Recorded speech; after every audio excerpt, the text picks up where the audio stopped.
Greetings, dear ones. I'm Cryon of Magnetic Service. This is the last Israeli channel. It is the end of the tour for many. We sit in a place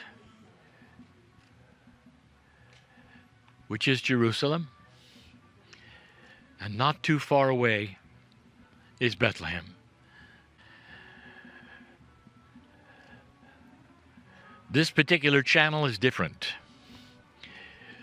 It is different because it is the first time I'm going to mention something. All of the channels that we have had, and we have never, ever spoken of the stars. And it's time. Oh, dear ones, some of you may not have heard this story. Some of you may have heard the names within the story. Some of you may disagree with the story. But it's time yet, again, to reiterate what has happened here and talk about a history that is even before the planet. Beautiful it is how humans honor the stars. In a moment, I'm even going to ask you some questions about the stars. But for now, I would like to review the birth of the Master of Love. It is said, and some say it is mythology, that a star poised itself over the Bethlehem town and honored the birth of the Master of Love. And it's also said that there were those who followed this star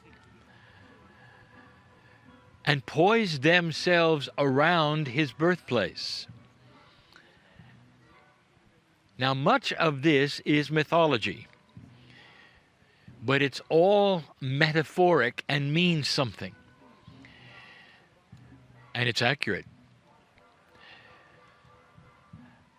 3 kings came. Were they really kings or not? This is a fact that has been contested. They were called wise men. What made them wise? And why would 3 wise men follow a star that seemed to move in the sky and come here?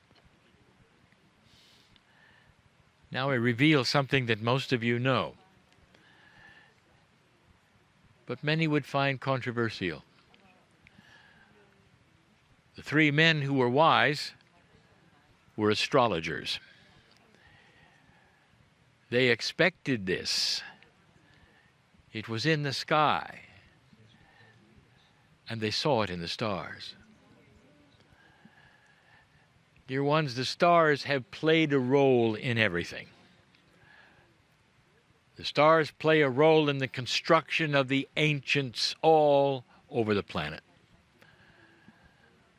The stars are often seen as wise helpers, even by those who have other spiritual systems besides the stars. What is it that attracts you then to the sky, and where you draw pictures of things between the stars and call them constellations? I'll give you the story. When you look into the sky at night, many of you have asked yourselves, what is out there? I want to ask a logical question, and I want you to ponder it with me, just for a moment. This is important for this story. When you look up and you see the few stars you can see with your naked eye. There's really not that many. In your galaxy, there are billions.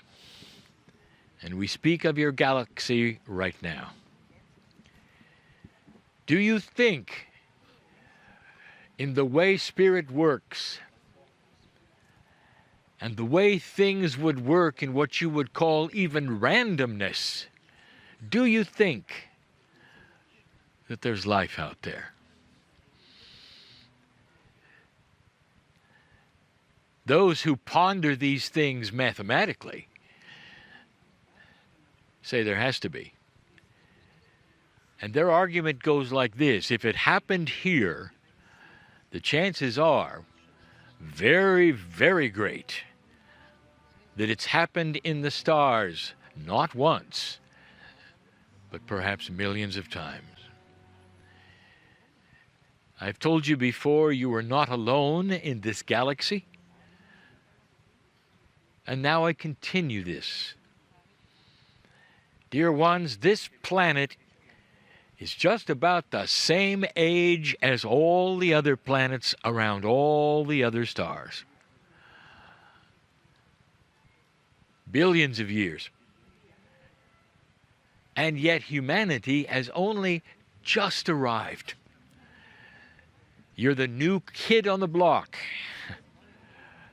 You've only been here a very, very short time compared to the age of this galaxy. Now ponder this one more time with me. Is it possible that there were other planets, other civilizations before you that may now be old by millions of years and wise and have technologies and other things you can't even fathom? Might they even have multidimensional abilities? Is it such a stretch, even for a scientist, to ponder this and say the probability is good? As a spiritual person, you must then ask yourself, did they experience the one God? Is it possible that the God of Israel, the God of the planet, a monotheistic planet, is also the God of all creation everywhere and was actually seen by others? Do you follow this logic? You're not alone.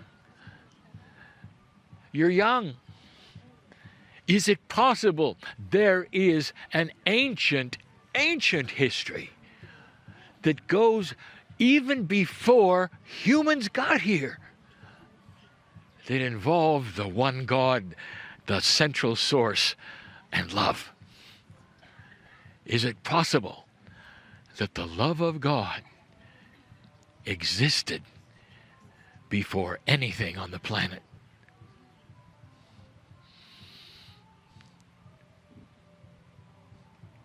Traditional scripture says that God created the earth, the heavens,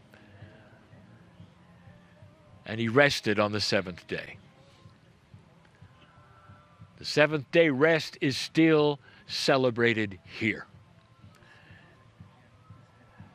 It may be metaphoric, but it is honored. Is it possible that this story also exists with others?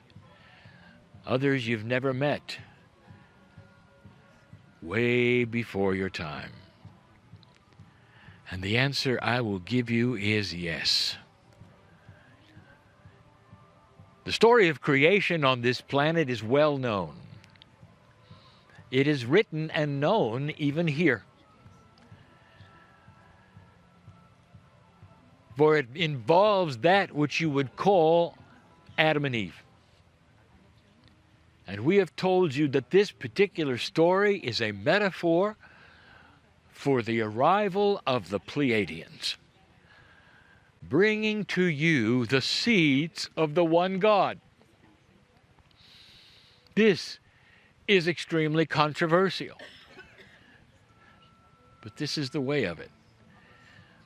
There is a system in the galaxy where one planet seeds another, one by one, with the actual DNA changes of divinity. Science is starting to look at this, not spiritually, but scientifically. Isn't it odd? The two of your chromosomes are fused together to give you 23 chromosomes instead of the 24 that all the animals have before you. What happened?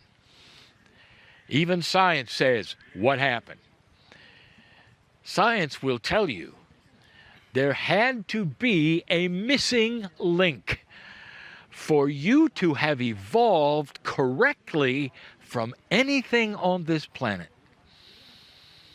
The missing link, dear ones, was the visit by the Pleiadians. This is the creation story.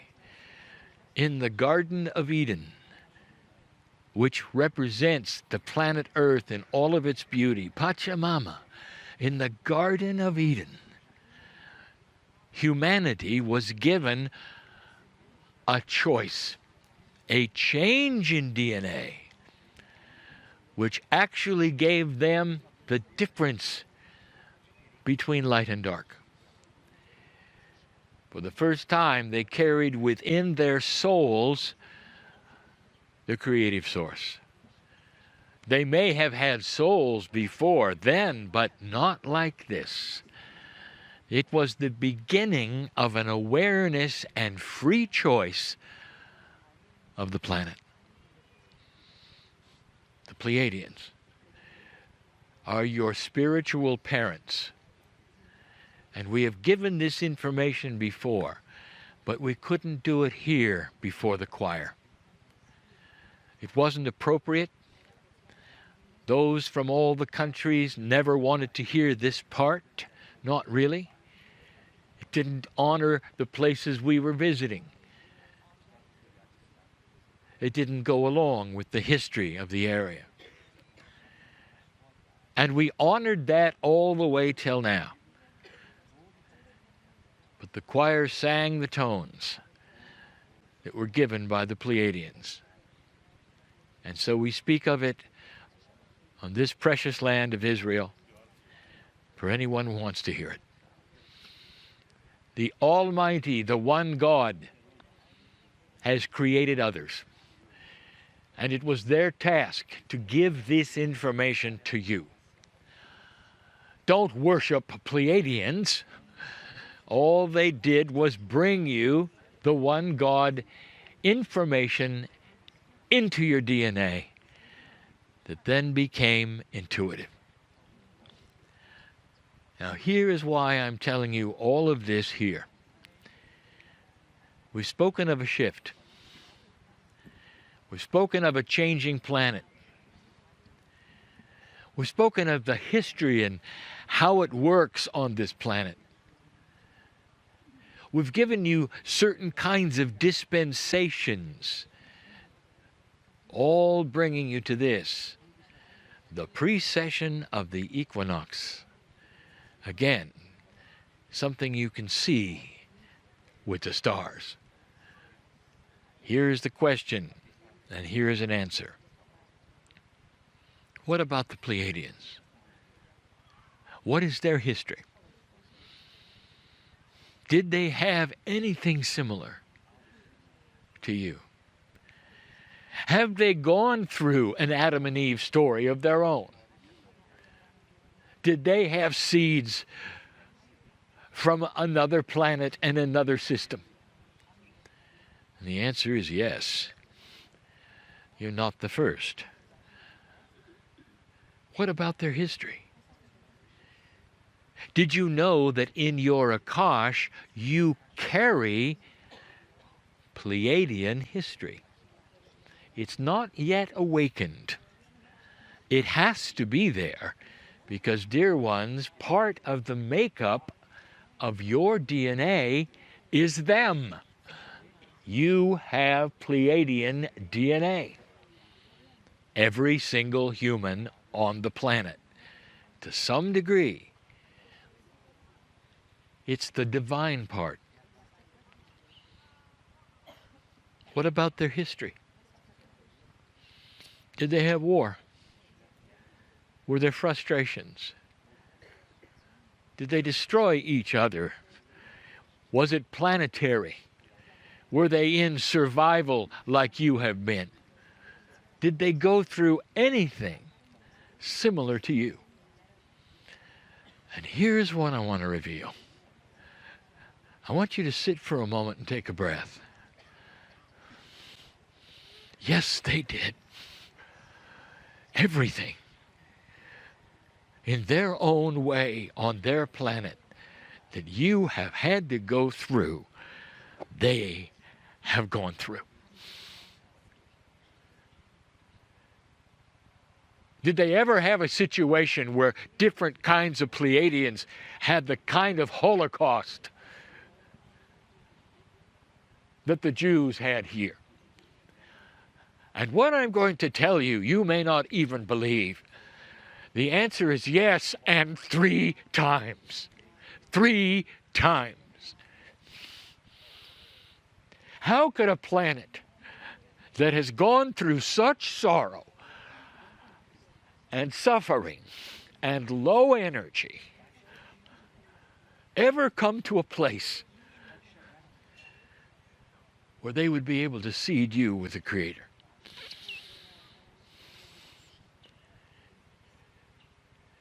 And the answer is, they had a shift. With free choice, they had a shift. Generations started to change, and peace on their planet was possible.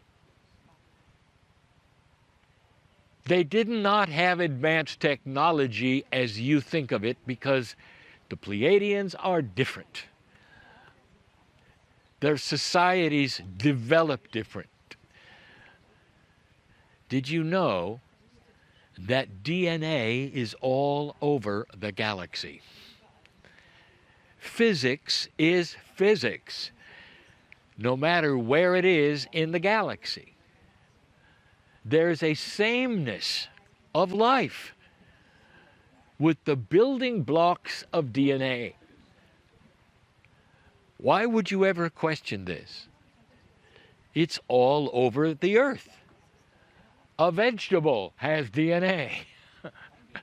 It is the building block of life. They had it. Others have it. But it's not all the same. Truly, there's only a few planets in your galaxy who have DNA like yours. Inside it is the creative source itself. What I'm telling you is that you're very, very special. So are they. And so are the ones who came before them. It's a system of galactic awareness, and it is going to continue, because the next step is peace on earth. And an involvement will begin like they had, to bring a multidimensional ability to this planet like they got.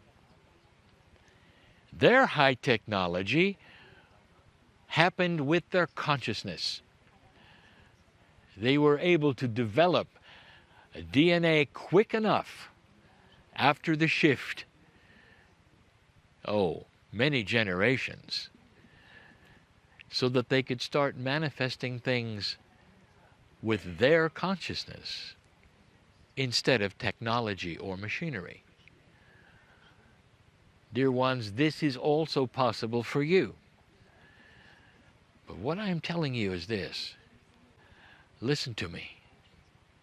The reason that I am talking the way I am, the reason I'm giving the information that I am, the reason I'm saying color is coming like I am, the reason there is joy and celebration in the galaxy is because we have seen this before. There is precedent for what is happening here, going to happen here, will happen here on the time schedule that Earth will create. And only Earth knows this. You had to know this. We've seen it before. And before that.